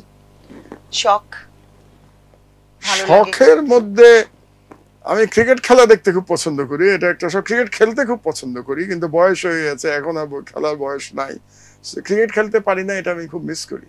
আমি খুব বড় প্লেয়ার ছিলাম না, কিন্তু আনন্দ পেতাম আর কি ক্রিকেট খেলে। আর শখের মধ্যে আছে বই পড়া, প্রচন্ড বই পড়তে পছন্দ করি, সব রকম বই। আর গান শোনা, গান শুনতে খুব পছন্দ করি আমি। কার গান পছন্দ করেন বা কি ধরনের গান পছন্দ করেন? ইদানিং ক্লাসিক্যাল গান বেশি পছন্দ করি আমি। এটা বোধহয় বয়সের কারণে, কারণ কম বয়সে ক্লাসিক্যাল গান শুনতে ইচ্ছে করতো না, আর এখন ক্লাসিক্যাল ছাড়া আর কিছু ভালো লাগে না। আর পুরনো বাংলা গান খুব ভালো লাগে। নির্দিষ্ট কোনো শিল্পী আছে? অনেকেই আছে। বাংলাদেশে যদি বলি, আব্দুল জব্বারের গান ভাল লাগে, এন্ড্রু কিশোরের গান ভাল লাগে। পশ্চিমবঙ্গে যদি বলি হেমন্ত, মান্না দে আমার খুব ফেভারিট শিল্পী, ভাল লাগে। পাকিস্তানে যদি যাই, মেহেদি হাসান ভাল লাগে, নুসরত ফতেহ আলী খান ভাল লাগে, রাহাত ফতেহ আলী খান ভালো লাগে, আতিফ আসলাম ভাল লাগে। বাহ, প্রচুর ভ্যারিয়েশন আছে পছন্দের মধ্যে। আমি আবার ভাষা ব্যাপারটাকে আমি কোনো নেগেটিভ দৃষ্টিতে দেখি না। সব ভাষাই বিশাল ব্যাপার। মানুষের যেটা কমিউনিকেশনের মাধ্যম, এটা একটা মহৎ ব্যাপার, আল্লাহ এটা বিশেষ দান হিসেবে দিয়েছেন। কাজেই সকল ভাষা আমার কাছে সমানভাবে শ্রদ্ধার। আমার বাংলাও আমি পছন্দ করি, আমি ইংরেজি পছন্দ করি, আমি উর্দু পছন্দ করি, হিন্দি পছন্দ করি। ভাষা হিসেবে আমার কোনো ভাষার প্রতি কোনো বিরাগ নাই, এবং এই কারণে সকল ভাষার সঙ্গীত আমার কাছে প্রিয়। যেমন জাপানে যখন ছিলাম, জাপানি গানও আমার খুব ভালো লাগতো, টার্কিশ গান আমার খুব ভালো লাগে, কিন্তু জাপানি ভাষা টার্কিশ ভাষা তো আমি জানি না। সুতরাং মিউজিক আমি মনে করি ভাষার ঊর্ধ্বে হলো সঙ্গীত, এই জন্য সকল সঙ্গীত ভালো লাগে। তো ইদানিং যেটা বললাম, ক্লাসিক্যাল সঙ্গীত বেশি ভালো লাগে।